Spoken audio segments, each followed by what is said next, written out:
शारदीय नवरात्रि की अष्टमी महानवमी इस बार बहुत ही ज्यादा कंफ्यूजन का विषय बना हुआ है, तो हम आपके इस कंफ्यूजन को भक्तों दूर करने वाले हैं।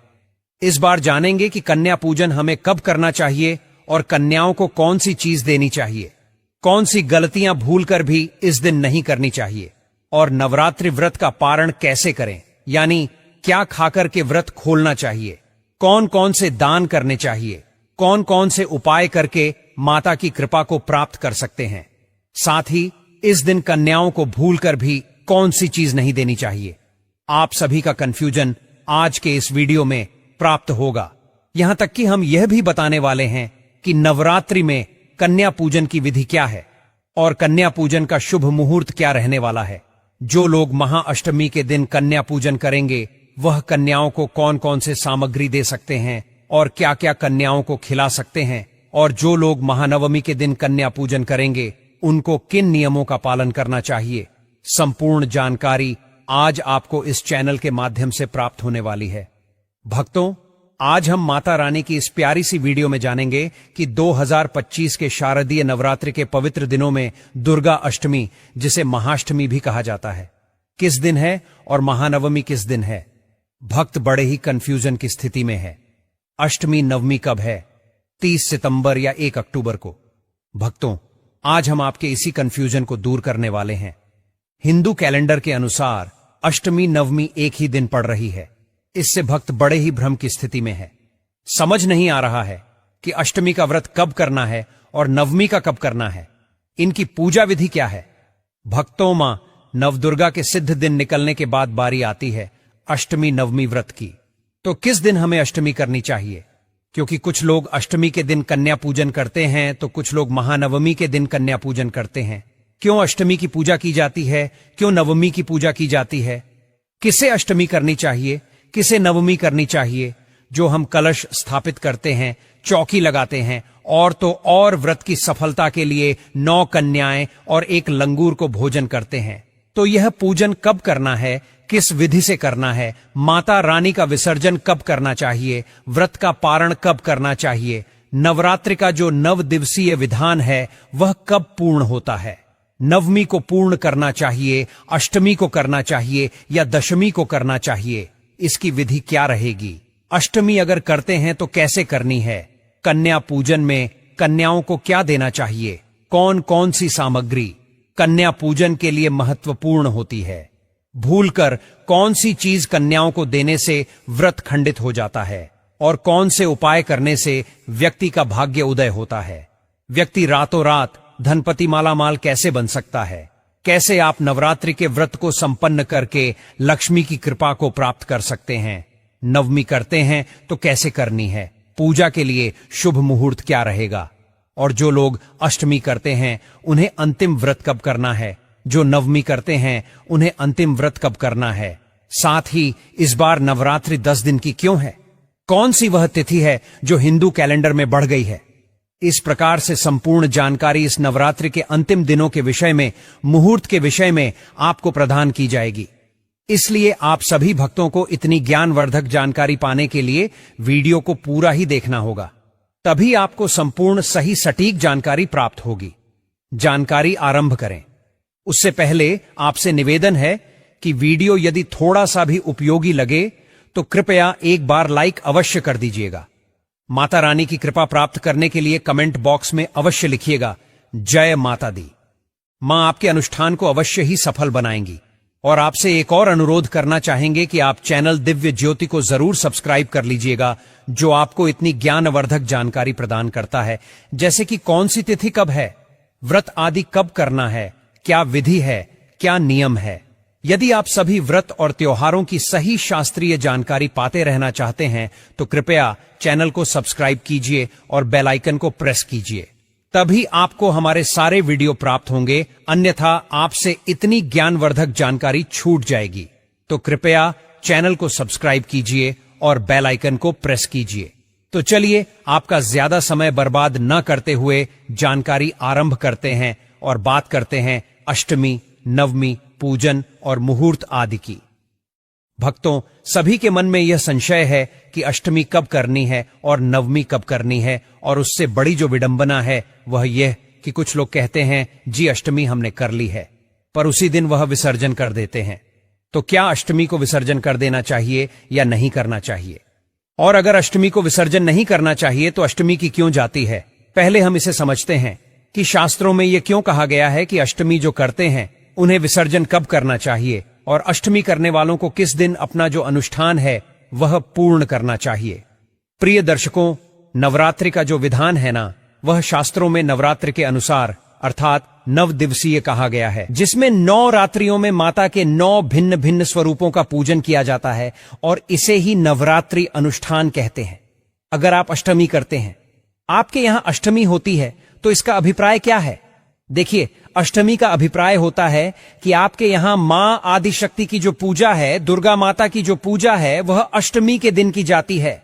देवी पूजा अष्टमी को करनी होती है, लेकिन अनुष्ठान का जो विधान है वह 9 दिवस ही है, अर्थात वह 9 दिन ही चलेगा। नवरात्रि में ही उसका पूजन होगा, तभी तो माता के 9 स्वरूपों का पूजन आप कर पाएंगे। अगर आप 9 दिन या नवरात्रि पूजन व्रत ही नहीं कर रहे हैं तो जो नव दुर्गा के रूप हैं उनका पूजन कैसे होगा?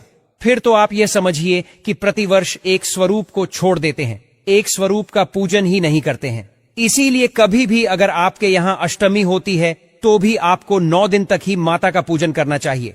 चौकियां आप लगाते हैं, कलश स्थापित करते हैं, खेतड़ी बोते हैं, जवारे बोते हैं, तो उस सब का जो विसर्जन का विधान है ना, वह विसर्जन का विधान भी यही कहता है कि आपको 9 दिन तक देवी की पूजा करनी है, आराधना करनी है, उपासना करनी है और उसके बाद उसका विसर्जन करना है या पारण करना है। कहीं भी शास्त्र में यह नहीं कहा गया है कि 8वें दिन आप विसर्जन कर दें या 8वें दिन आप पारण कर दें, अपने अनुष्ठान को पूर्ण कर दें। यह शास्त्रों में कहीं नहीं लिखा है। हां, अष्टमी की पूजा कही गई है, लेकिन अष्टमी की पूजा से अभिप्राय है कि आपके यहां पर देवी की पूजा अष्टमी को होगी, ना कि अनुष्ठान ही अष्टमी को पूर्ण हो जाएगा। इसको इस प्रकार से समझिए, जैसे शीतला माता की पूजा आप लोग करते हैं, किसी के सप्तमी को होती है, किसी के अष्टमी को होती है। जिस प्रकार से हिंदू धर्म में सभी तिथि महत्वपूर्ण होती है, वैसे ही नवरात्रि में दुर्गा जी की पूजा का विधान है। किसी के यहां अष्टमी को दुर्गा की पूजा होती है, किसी के यहां नवमी को। पर इसका अभिप्राय यह कदापि नहीं समझना चाहिए कि हमारे यहां अगर अष्टमी होती है तो अष्टमी को ही हम अपने व्रत को पूर्ण कर देंगे या अष्टमी को ही हम अपने अनुष्ठान को पूर्ण कर देंगे। अनुष्ठान से अभिप्राय है माता की जो हम चौकी लगाते हैं, कलश स्थापित करते हैं, उस सब का विसर्जन या पारण हम अष्टमी को ही कर दें। यह सर्वथा अनुचित है, यह सर्वथा अनुचित है। आपके यहां अगर अष्टमी होती है तो फिर से कहूंगा, आप अष्टमी के दिन कंजक पूजन कीजिए, कंजक बिठाइए, उनका पूजन कीजिए, जो विधि विधान है जो हम। परंतु आपने यदि चौकी स्थापित की है, कलश स्थापित किया है, जवारे आदि बोए हैं, तो उनका विसर्जन नहीं होगा और ना ही नवरात्रि के जो नियम है उनमें कोई राहत होनी चाहिए। क्या करते हैं लोग कि भाई आज अष्टमी हो गई, हमारे तो अष्टमी होती है और उसके बाद वह तामसिक आहार ग्रहण कर लेते हैं और इस प्रकार से व्यवहार करते हैं जैसे नवरात्रि समाप्त हो गई है। यह सर्वथा अनुचित है। ऐसे में कुछ खास जरूरी महत्वपूर्ण चीज हैं, कुछ खास बातें होती हैं जिनका ध्यान रखना आप लोगों के लिए जरूरी होता है। तो बस आज हम आपको वही जरूरी बातें बताएंगे। साथ ही बताएंगे कि कन्या पूजन के बाद कलश का क्या करना चाहिए, जड़ों का क्या करना चाहिए और दीपक की बची हुई भर्ती का क्या करें।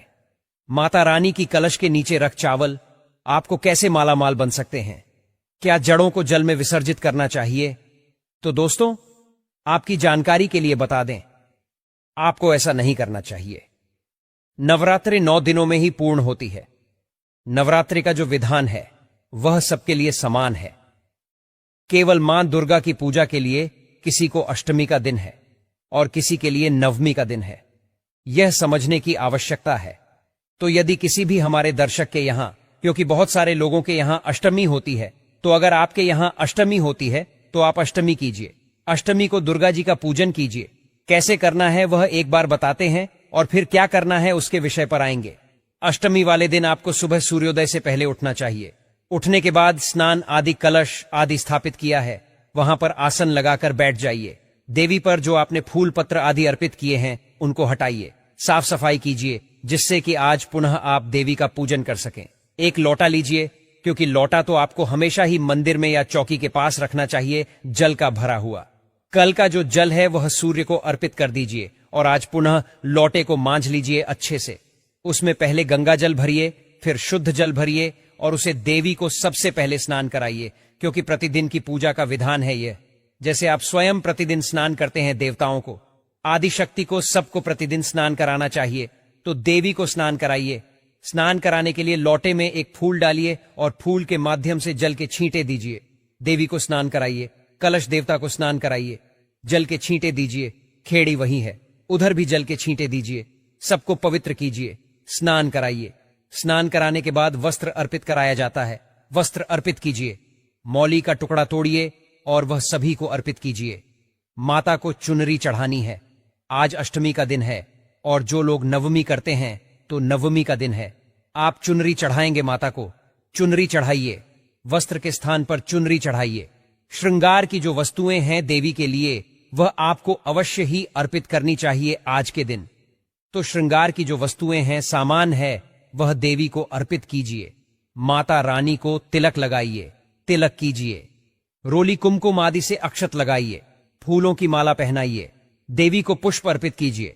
अगर आपने अखंड ज्योत जगा रखी है तो बहुत उत्तम है। धूप दिखाइए और दीप दिखाइए। प्रतिदिन की पूजा के लिए आपको धूप और दीप अवश्य ही प्रज्वलित करनी है, इसका ध्यान रखिएगा। धूप दीप प्रज्वलित कीजिए, धूप दिखाइए, दीप दिखाइए। नैवेद्य के रूप में देवी को फल अर्प और वह देवी को अर्पित कर दीजिए। तामूल अर्पित कीजिए। तामूलम समर्पयामि तामूलम पुंगी फलम शुभ दक्षिणायाम शुभो वरदो भवा। जो भी आप देवी को दक्षिणा अर्पित करना चाहते हैं, वह दक्षिणा माता को अर्पित कीजिए। दक्षिणा अर्पित करने के बाद हाथ जोड़कर नमन कीजिए और आखिरी दिन का जो आपका पाठ है उसको पूर्ण कीजिए। चाहे आप दुर्गा सप्तशती कर रहे हैं, दुर्गा सप्तशती जो आज का 8वें दिन का पाठ है उसको कीजिएगा, और जो नवमी करते हैं वह 9वें दिन का जो पाठ है उसको कीजिएगा। अपना पाठ पूर्ण कीजिए। चाहे आप दुर्गा चालीसा पढ़ते हैं, अन्य कोई कर रहे हैं, जो भी आपने विधान दिया था ना उसको करना है। आज भी अगर अष्टमी कर रहे हैं तो भी नवमी कर रहे हैं, तो भी ऐसा नहीं कि आज तो अंतिम दिन है, विसर्जन है या पूर्णता है तो आज नहीं करेंगे। नहीं, आज पूर्णता या विसर्जन नहीं है। सुबह की पूजा उसी प्रकार से होगी जैसे जैसे पिछले 6-7 दिन से आप करते आए हैं। ठीक है जी, तो आप उसी प्रकार से पूजन कीजिए। आज का अध्याय आदि सुनिए या पढ़िए, क्योंकि यह अत्यंत कल्याणकारी है। प्रतिदिन दुर्गा रक्षा कवच भी आप सुन सकते हैं। अगुल कालिंग, वह भी हम सरल भाषा में आपके लिए हिंदी में ले आए हैं, उसको श्रवण कीजिए, बड़ा कल्याणकारी है। तो जो भी आप अनुष्ठान कर रहे हैं उसको कीजिए। उसको करने के बाद अब आप देवी की आरती कीजिए। आरती करके और फिर आपने कंजक बिठानी है। आज का पूजन पूर्ण हुआ। अब क्योंकि आपके यहां यदि अष्टमी होती है तो अष्टमी के दिन अब अष्टमी का विधान आरंभ होता है कि अब आप कंजक बिठाइए।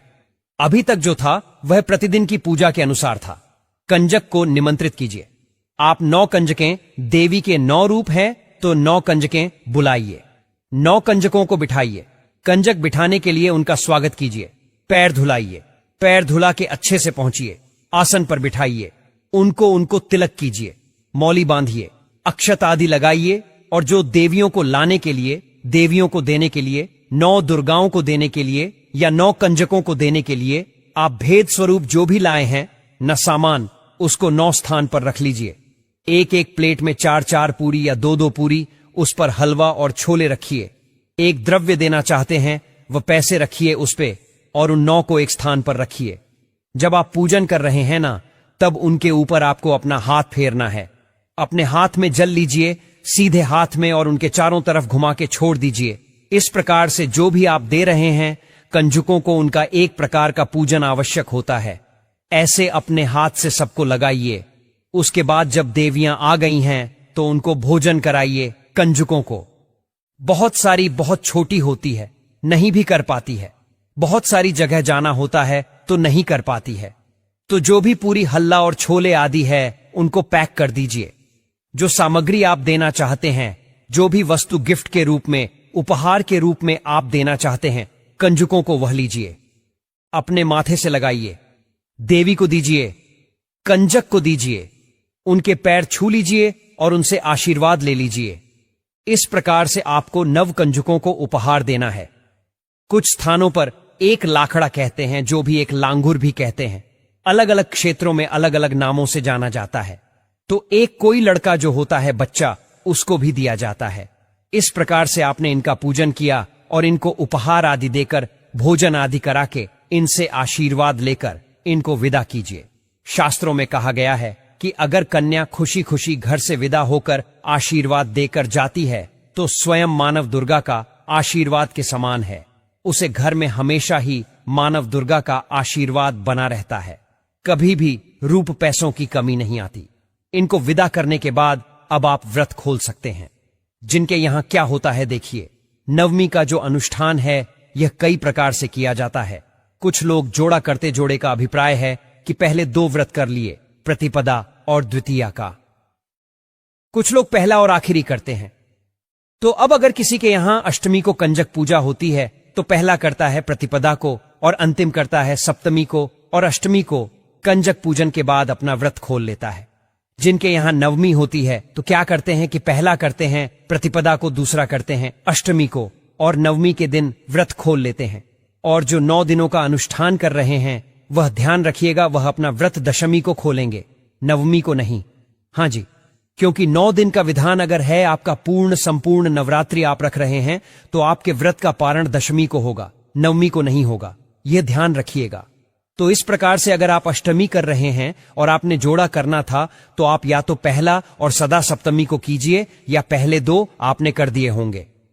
अष्टमी को कन्या पूजन करने के बाद फिर आप देवी को शीश नवाइए और अपना जो व्रत है उसको खोल लीजिए।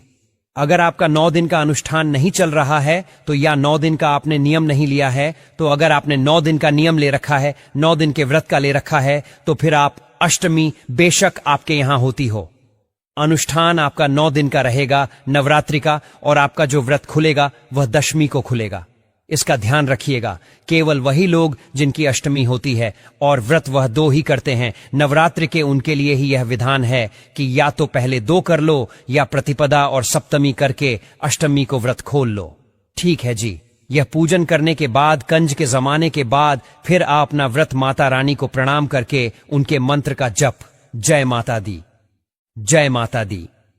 और आप सभी भक्तजन कमेंट बॉक्स में जय माता दी जरूर लिख दें और अपना नाम और राशि भी डाल दें, ताकि हम राशि अनुसार आपका भविष्य देखकर बता दें। राशि डालते समय आपको अपना नाम, जन्मतिथि जरूर से डालनी है दोस्तों। जब जय माता दी बोल के आप अपना जलपान कर सकते हैं। यह हो गया अष्टमी पूजने वालों के लिए। यहां ध्यान देने वाली बात यह है कि यदि आपके यहां अष्टमी भी पूजती है तो भी आपने जो कलश स्थापित किया है, चौकी लगाई है, जवारे बोए हैं, उनका विसर्जन आज नहीं होगा। उनका विसर्जन आपने करना है। कब? उनका विसर्जन आप करेंगे दशमी तिथि को ही। दशमी तिथि को इसीलिए क्योंकि 9 दिन का पूजा का विधान है और 10वें दिन जो है उसका विसर्जन। विसर्जन कैसे करना है? माता का विसर्जन बड़े ही श्रद्धा, प्रेम और विनम्रता के साथ करना चाहिए, क्योंकि यह केवल मूर्ति को जल में प्रवाहित करना नहीं, बल्कि अपनी भक्ति और साधना को पूर्ण करने का प्रतीक होता है। विसर्जन के दिन प्रातः स्नान करके शुद्ध वस्त्र धारण करें और माता रानी को सुंदर वस्त्र